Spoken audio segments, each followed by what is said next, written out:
All right, the horror genre of films has been Hollywood's bread and butter for a few years now, but the latest subgenre of torture porn it's not just nauseating critics, the audiences apparently, they're not buying it either.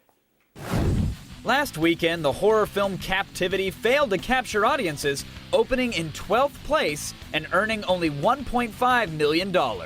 Since the early part of this decade, so-called torture porn horror films like Saw, Hostel, and The Devil's Rejects were hugely popular for Hollywood studios. But now it seems that audiences are no longer interested. Captivity was intended to be alternative programming to the family-friendly Harry Potter onslaught, but its disastrous showing could have big consequences for the horror genre.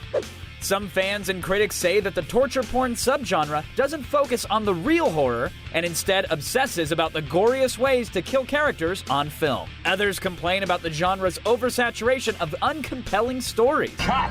Has America slammed the door on torture porn? Or is the genre here to stay? There's no escape. It's The Loop.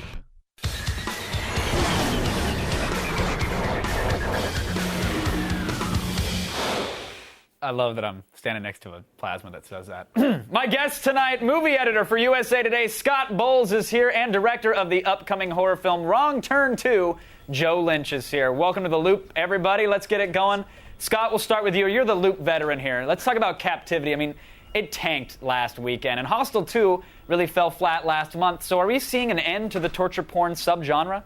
Thankfully, yes. I mean, this is one of those that should have died probably a movie or two ago. This is one of those things where Hollywood is always a half step behind the public. There are a couple more that are going to be coming out, but the genre pretty much is dead, and unfortunately it's bringing down horror to a larger degree. And, that's going to make it tough for people who are trying to make things other than women getting cut to pieces. Right. Joe, I know you've got nothing but love for this genre. Do you agree with what Scott just said? Yeah, I got to admit, I mean, when you have films like Saw and Hostel, Devil's Rejects that you mentioned before, they tapped into a very significant time in our culture. And I kind of feel like a lot of people that time is past. And, when oversaturating a market like that, you have a lot of great filmmakers out there trying to, push the genre forward, and you have a lot of guys who are trying to make a lot of money, trying to just exploit on that. So, well, we've got 50-plus horror films coming out this summer alone. So I know, obviously, oversaturation would be an issue. But Scott, wouldn't the cream rise to the crop, or is there to the top at least? But it's just not happening, it seems. It doesn't happen with any genre. If you look at animation now, Ratatouille is the best animated film in 2 years, and it's going to make a fraction of what Cars did. Whenever you flood the market, you essentially forget what's good and what's bad. Viewers get tired, they tune it out. It's happening to animation. It's happening in a big way to horror. So, unfortunately, the cream doesn't always rise to the top when that happens. Now, I'm glad you had trouble with that as well, because for a moment there I was just kicking myself in the head, but thank you. Joe, is it possible that audiences are smarter than Hollywood thinks they are, that maybe just, movies just can't be violent and gruesome for the sake of being violent and gruesome, that we need to rely on a good story once again? Well, Kevin, I really think that torture porn, or as we like to call it, suffering erotica, is something that, it's an ebb and flow. Horror films are cyclical. Where 3 years ago we had J-horror was pretty big, or like the remakes of the remakes of the remakes of every Ringu or Grudge movie, and also zombie films. Zombie films were huge a couple years ago, and of course that got run into the ground.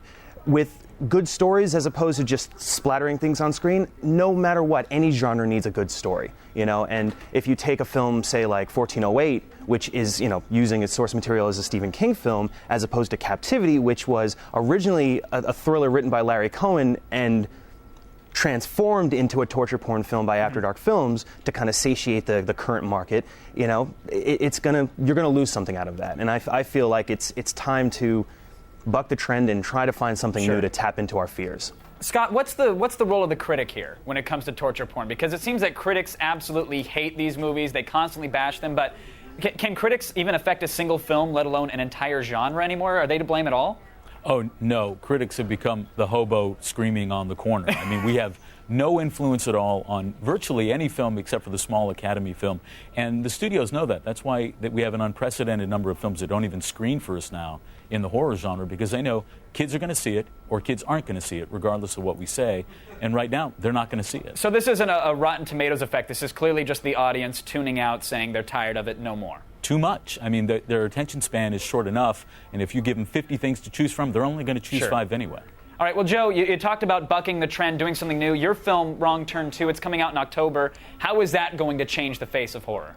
Well, I wouldn't say it's going to change the face of horror. Well, I just did, well, Joe, thank so now you very you have to much, defend Kevin. what I said. owe you $20. Thank you very much, buddy. No, look, Fox I've seen enough of the film to know that from somebody like, I'm not even a huge super fan of the horror genre, but from what I've seen of your film, this looks interesting to me. Well, I think a lot of times when you have a really good horror film, you look at the people who are making it, and they love the genre. That's the thing that will really differentiate between the horror films that rise to the top and the ones that really maybe don't connect with audiences. It's the love that's behind the screen. And really, I mean, the biggest challenge for me is the fact that the film was budgeted, scheduled, and prepared to be direct-to-video. Now, when you say direct-to-video, you have most people who go, excuse me, direct-to-video must suck.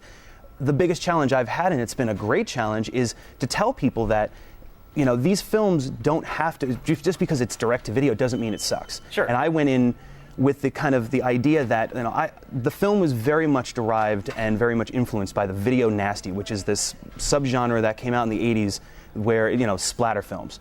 Sure. And all the films that influenced this film were splatter films. So all the films that I watched when I was a little kid, when I had no one else to talk to on a Friday night. No, but those we films know were the ones you that live and influenced breathe it. this stuff. And in terms of it coming out directly to DVD, hey, these films do the best when they're on DVD, I think, anyway. So I wouldn't worry about that. Real quick, I mean, sure. Frankly, a lot of times now, theatrical is becoming further DVD promotion. I mean, look at all the films in the last couple of years that, no offense to Lionsgate, but the films that they put out in the last couple of summers. Open Water, Devil's Rejects, High Tension, and now Hostel Part 2. Right. All of them come out in the summer. People aren't droving to the Cineplex, but they're lining up at their Best Buy. But they also come with a turnaround now on DVD. They all get released on Halloween. All right, Scott, I want to go to you for the final word, sir, very quickly. What's the next trend in the horror cycle? Do you think we'll see an uptick, and if so, what's it going to be?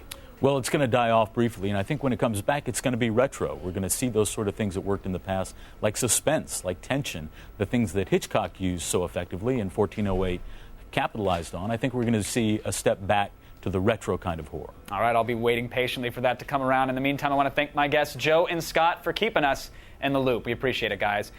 Attack of the Show, weeknights at 7, only on G4.